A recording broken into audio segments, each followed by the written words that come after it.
Ketika Nabi melakukan sesuatu itu ada dorongan sisi manusiawi beliau sebagai seorang manusia. Maka dari itu kita harus cermat mengamati apa motif Nabi melakukan atau meninggalkan sesuatu. Disinilah yang dikaji oleh para ulama kita. Maka jamaah sekalian, para ulama kita kemudian membagi sesuatu yang ditinggalkan oleh Nabi itu, kata para ulama kita ada dua kategori, ada dua jenisnya. Yang pertama, sesuatu yang ditinggalkan oleh Nabi atau sesuatu yang tidak dikerjakan oleh Nabi, tidak ada niatan sama sekali, nggak ada motif sama sekali, yang memang beliau tinggalkan. Bukan mimbar. Mimbar ini termasuk yang tidak dikehendaki oleh Nabi. Nabi dulu berkhutbah itu hanya di atas susunan batang kurma. Jadi memang Nabi tidak menghendaki adanya mimbar.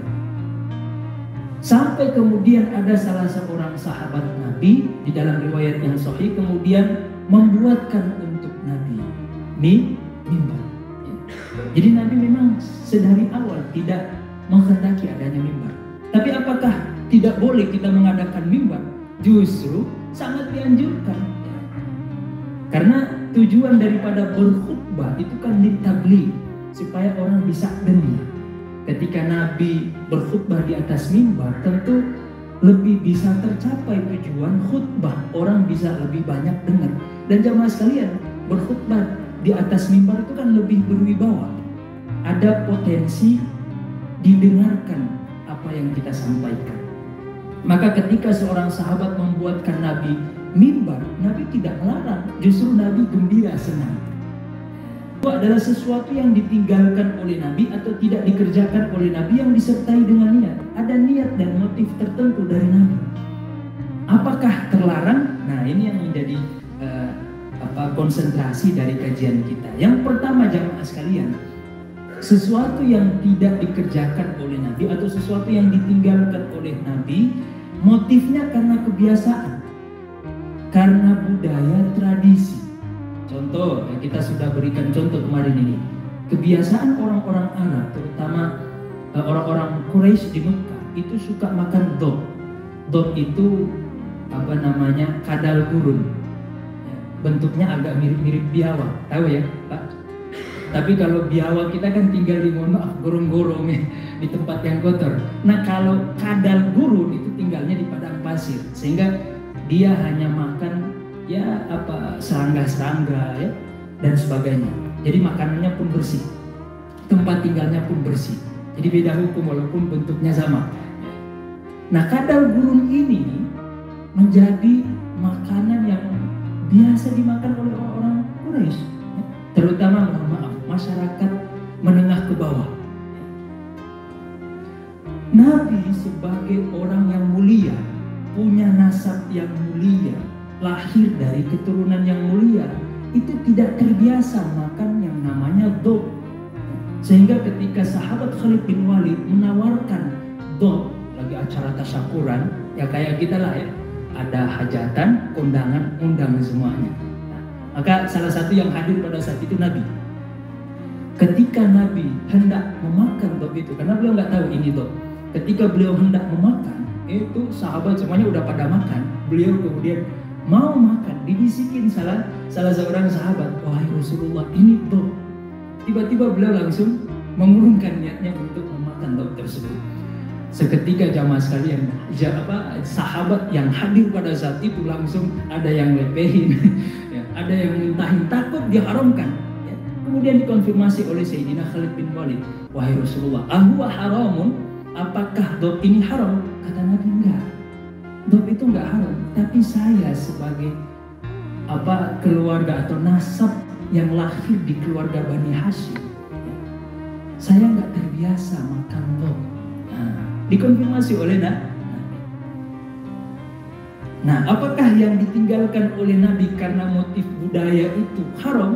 Justru dikonfirmasi di dalam hadis ini bahwa justru halal, boleh. Ya. Nah, ini motif yang pertama. Yang kedua, ada sesuatu yang ditinggalkan oleh Nabi karena memang beliau lupa. Sebagai seorang manusia biasa yang juga bisa lupa. Maka Allah sengaja membuat Nabi lupa untuk apa? Untuk supaya kita bisa mengetahui tata cara menyempurnakan rakaat yang lupa dengan sujud sahwi. Nah itu karena lupa, dan itu pun ada hikmah. Itu yang kedua. Yang ketiga jamaah sekalian, Nabi meninggalkan sesuatu atau tidak mengerjakan sesuatu karena khawatir diwajibkan, sehingga nanti memberatkan umat, memberatkan kita. Hikmahnya ya sebagaimana yang kita sampaikan tadi, sebagai bentuk kasih sayang kepada umat ini. Agak mirip-mirip dengan yang kedua ya. Sengaja Allah buatkan lupa Nabi Muhammad, tujuannya rahmat. Contohnya saya kasih contoh, di antaranya adalah sholat tarawih di hari yang ketiga, karena sudah semakin banyak jamaah semakin membludak dan masjid itu sudah gak cukup. Nabi gak keluar dari kamarnya sampai kemudian sahabat melaksanakan sholat tarawih sendiri-sendiri. Besok harinya Nabi konfirmasi, aku bukan tidak melaksanakan sholat tarawih, tapi sengaja, kata Nabi. Supaya apa? Aku khawatir sholat tarawih ini diwajibkan, sehingga apa? Memberatkan kalian. Nabi SAW meninggalkan sholat tarawih berjamaah.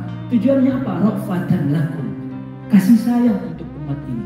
Supaya apa? Supaya kalau nanti ada umat Nabi yang belum sempat melaksanakan sholat tarawih, dia nggak berdosa. Dia hanya terlewat dari momen pahala saja. Adapun dosa enggak. Nah, yang keempat jamaah sekalian, Nabi meninggalkan sesuatu tujuannya untuk mempersatukan hati kaum muslimin. Contohnya seperti Ka'bah hari ini Bapak Ibu sekalian. Dahulu Nabi itu sempat berinisiatif ya.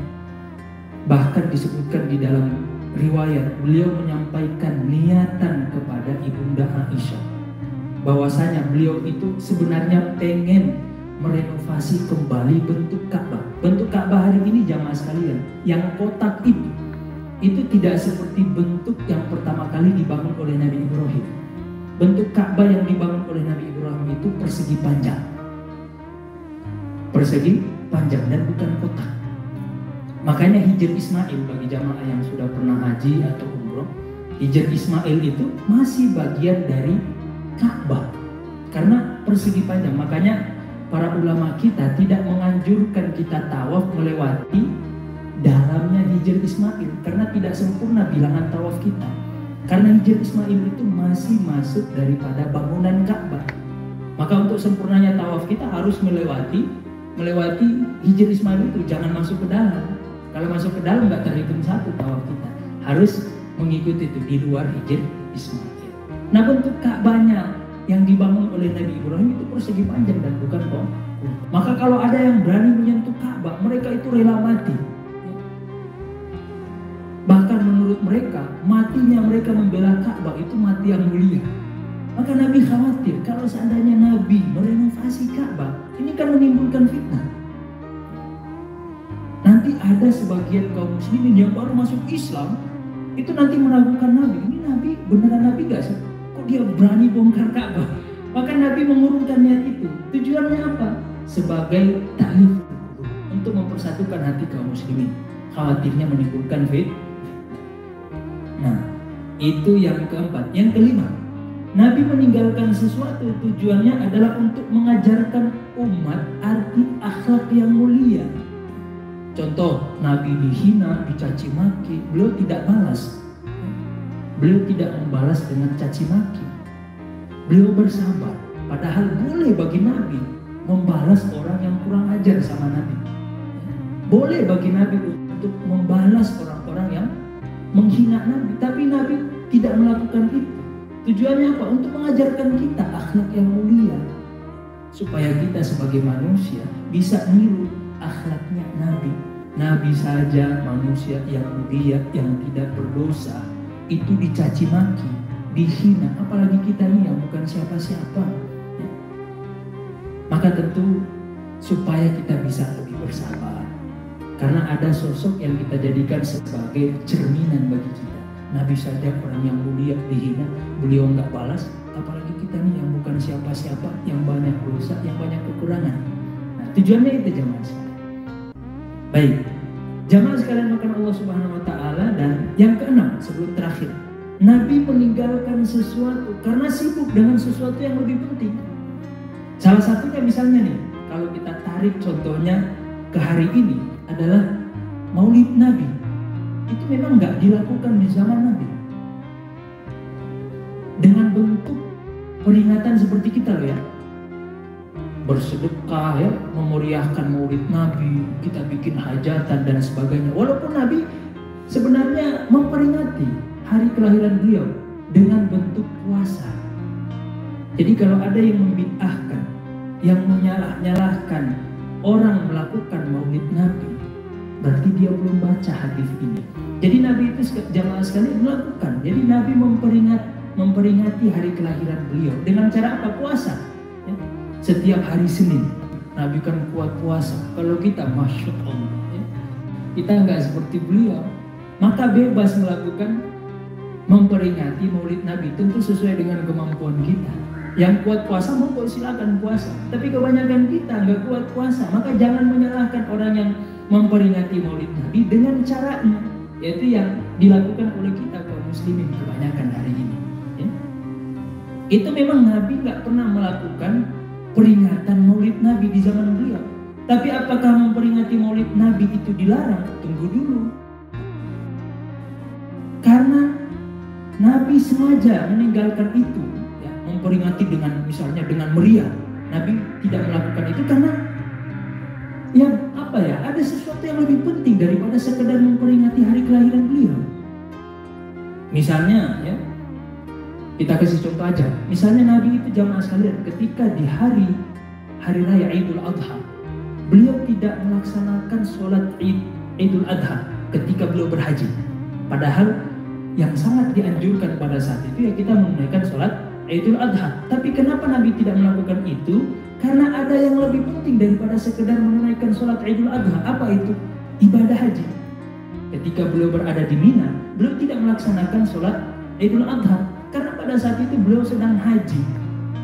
Karena haji jauh lebih penting daripada sholat Idul Adha. Dan yang terakhir jamaah sekalian, Nabi meninggalkan sesuatu karena belum urgen di zaman tersebut.